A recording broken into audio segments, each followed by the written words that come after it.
morning. Please excuse the background noise. I'm doing laundry. It's Monday and we have to get our life together today. I'm having some breakfast right now. It's not the most innovative of situations, but I love these cinnamon raisin bagels from, what's that brand called? Oh, Dave's Killer Bread. And it reminds me, I don't know, cinnamon raisin just like reminds me of my childhood. Fun fact, hate cream cheese. Not a cream cheese person. I just put butter on my bagels and a little bit of flaky sea salt. And then some strawberries that I'm very particular about and cut up in very specific ways. I'm somebody who feels all of the fruit before it goes into my plate because I don't like squishy fruit. Strawberries are so good right now. They're so sweet, but like still perfectly like a little sour. I'm gonna have my cafecito, which lately I've been loving putting some honey into my coffee. I feel like this is so uninteresting, but you know, I just took my probiotic. I've been into the Pendulum Health Metabolic Daily supplement or probiotic, and then I only take a couple of supplements in the morning. I'm a big supplement girly. And I, by the way, don't really talk about supplements on any of my things simply because I want people to like make the best decision for their bodies and not like just start taking 1,000,001 supplements because they see somebody else doing it. I think that's so wild, but I feel safe talking about a probiotic because I love probiotics and I think, dare I say, most people could benefit from a probiotic. And so the Pendulum Metabolic Daily one really works for me specifically. I worked alongside a hormone specialist to figure out which would be the best probiotic for me with my PCOS and sort of my health goals. So do your research, talk to your doctors, all that good stuff. And then I also just take in the morning some berberine, inositol, and some NAC. Again, please take this with a grain and like do your own research, talk to your own doctors. We just had a new moon. If you're not into like astrology or anything like that, please bear with me as this sentence comes out of my mouth. There was just a new moon and I typically bleed with the new moon, a white witch, if you will. I used to be a red witch and I would bleed on the full moon, and then my cycle shifted a few months ago. Again, like I'm listening to myself say these sentences and it's just fucking psychotic, but there is a correlation between a woman's menstrual cycle and the moon. Just like look it up. So anyway, the new moon just happened. There's been a fuckload going on in the stars with eclipses and all that sort of stuff. And typically I get my period like on or around the new moon. And so that's clearly what's happening because I've been crampy for like 5 days. It just hasn't dropped. And I hate this waiting game. Not amazing. I will say that this protocol that I'm on has really helped me with my luteal phase and the PMS that I experienced during that phase. But it's still, you know, we're still getting there. It's still unfun. I probably should not be eating like a bagel and dairy the day, or not dairy. I'm not eating dairy. Well, yeah, there's technically dairy and butter, but I meant caffeine. Great, so we're doing a bunch of things we shouldn't be doing, but you know what? Such is life. I think this period was very generous and didn't land on the weekend because I had a lot of plans and I would have been fucking pissed if I hung out my period this weekend. Because on Saturday, I was hosting a party at Soho House. We threw a tremendo perreo. If you were there, thank you for showing up. It was really fun. It was really a good time. And then Sunday was a combo of just chilling at home with my boyfriend and doing literally nothing. Oh, we started Love is Blind, but I also had a lunch meeting that day. So it was like half and half, you know? And today I have to do a couple of important things that I need my brain for. So I'm gonna try and get those done relatively early in the day in the event that this period shows up at some point and I'm, you know, incapacitated. So I guess while I eat my breakfast, I'll tell you about planning my day. I feel like I've talked about this planner on here. It's the Productivity Method Planner by Grace Beverly. I don't understand how people like talk while they're eating in these videos. Anyway, I've been really into this one for a long time. I'm almost done with it. And then I picked up this productivity planner from Intelligent Change, and I love Intelligent Change. And I am really into this planner, but I just like wish that these two would like combine and have a baby because I really like how this one is separated by time, and I just like that there's more space overall. But what I do like about this one is that it feels much more intentional for me, where it almost like doesn't give you the space to put too much shit on your to-do list. Obviously you have this note section, but it has you break things down by level of importance, so it helps you prioritize. And so I think that that's really wonderful about this. So yeah, I don't know, I wish these two had a baby. Maybe I'll make a planner. Ooh. Not now. So I'm just gonna do that. I'm gonna plan out my day for a little bit, finish my breakfast, maybe stare at a wall, and I will circle back in a little bit.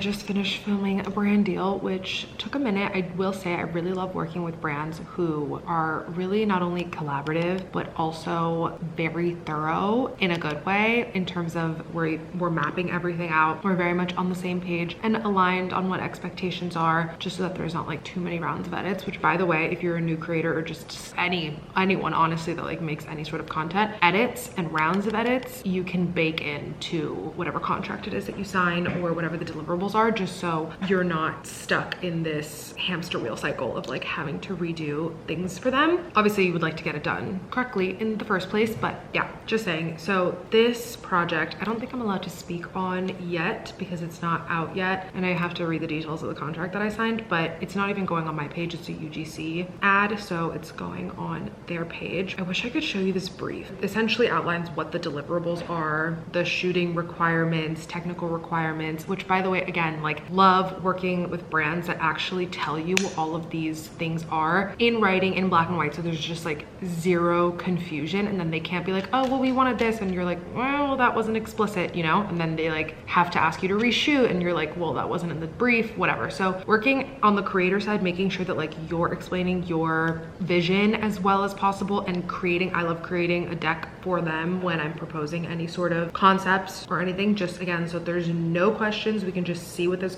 is gonna look like, and like there's no room for guessing. And then from the brand side, it is very helpful when they are being extremely clear on their requirements. So this particular deck has their shooting requirements, their technical requirements, any like specific feedback and review that we had from our first initial meeting, things to avoid, and then I had to map out a script. So everything has been signed off on in terms of the things that I'm saying, even down to what the captions are gonna look like what font they use, the captions that are gonna be on the screen, any music that we're gonna include has to be approved in the beginning. Today, I just sent through my TikTok video for them. Now they're gonna approve it. I signed on to have one round of edits for that, and then hopefully they'll have those edits to me by tomorrow. If I can make any adjustments, hopefully, fingers crossed, I don't have to refilm anything. And then now I'm just looking at their timeline. Another thing that they included in this brief is a timeline, which is amazing. So after I submit round one, they'll get back to me in a day, then I'll do round two if needed, and then I lied, there are 2 rounds of edits, and then they send it off to the client and then it gets posted. That's how that works. So yeah, so far it's been great. I really like working with this team. Again, like they're so efficient. Hopefully this is helpful to anybody watching who is a creator or like getting into the creator space. It's so interesting because like I don't necessarily talk about the creator side of my career just because I feel like there was so much hesitation when I first started creating content that was like more influencer brand focused rather than like just getting my messaging out there, because I was like you know, I'm a journalist and host and writer first, and then like all this other stuff kind of comes along with the territory. I think just like in so many of the careers that exist in now, like imbuing content creation is just such a smart positioning. And I also think it's fun and it's like a way for me to creatively engage with you guys and be super open and honest about like the things that I'm loving. And it's just like the world we live in now in terms of marketing. I think it's so smart and cool, and I just really find certain types of influencer marketing really authentic and organic and engaging. So always trust that from me, like I'm never going to promote something or do something that I don't believe in, that I don't use, that I don't trust, because no check, in my opinion, is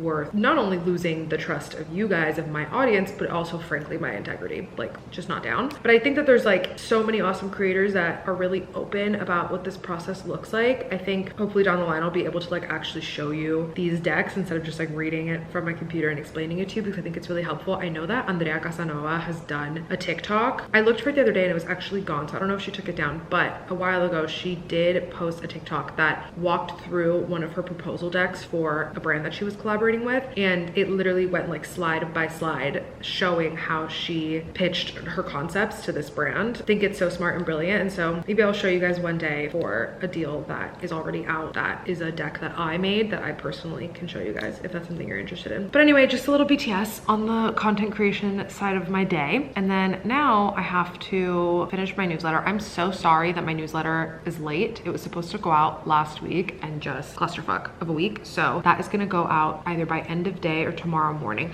I don't know. Maybe you guys can answer this question. I have to look at the stats from my Substack to see like when is the best open rate great time to make sure that something is like landing in somebody's inbox at a good time. But do you guys like things landing in your inbox in the morning, in the middle of the day, or in the early evening, like late afternoon? Like when are you most likely to see something pop up in your inbox and be like, oh, okay, I want to open this and I want to take a minute to read it? Because sometimes I think I usually send out my newsletter, sorry, I hit the table.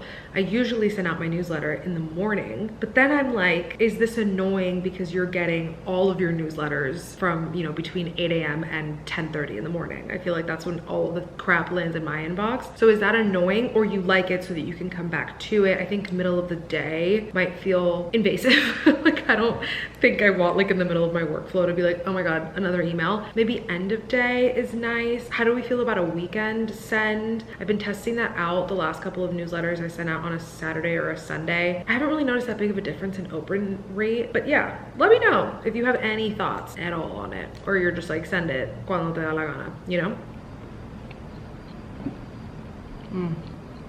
I took an everything shower, which is actually exactly what I needed, because wow, does taking an everything shower, even when you're not in the mood, just completely turn your mood around, honestly. And every time it hasn't worked, like truly. The last thing I wanted to do was like stand up. My cramps were so bad and get in the shower, but it felt so good. I was in there for so long, and now I feel so refreshed. Turned my day around because I was just feeling, ooh, I made those cucumbers spicy. I was just feeling kind of down this afternoon because obviously, oh, Miss Period arrived. Yeah, Miss Period arrived immediately after I stopped filming, by the way, earlier this morning. And I was just feeling a little bit down because I got, you know, what I needed to get done today for the most part, but there were a couple of things on the list that like I just had to push because my brain was not firing, and I was a little bit down on myself. And then I remembered the beauty of being self-employed, and that not everything is going to collapse if I don't get it done today, and I can do it tomorrow, I can do it the next day, and it's fine. And I think the balance is like not getting trapped and thinking you have to accomplish everything today, and then the other side of that spectrum is like then just not doing it at all and like continuously pushing it. So it's like about finding that harmony for sure. But after that shower, I'm telling you, I got out, I looked outside, and there was the most beautiful sunset happening, and just took it in and really reframed like how lucky am I that I get to live alone, and that I get to just like be in this space that makes me feel so safe, that I've created in this apartment that feels so me and like cozy and comfy. I get to make food that tastes delicious and watch a stupid TV show, and I get to eat this amazing food, and then I'll probably have some chocolate and drink some amazing ginger tea and go to bed, and I get to wake up tomorrow. And also, as much as my period sucks, like how cool that my body's working, you know? So even though I love to whine and bitch and complain, because like who the fuck doesn't, but sometimes the reframe is really helpful and really needed, like today. Trying to figure out like what else this bowl needs. It needs like a little bit more sauce, but I don't want to just put soy sauce in here.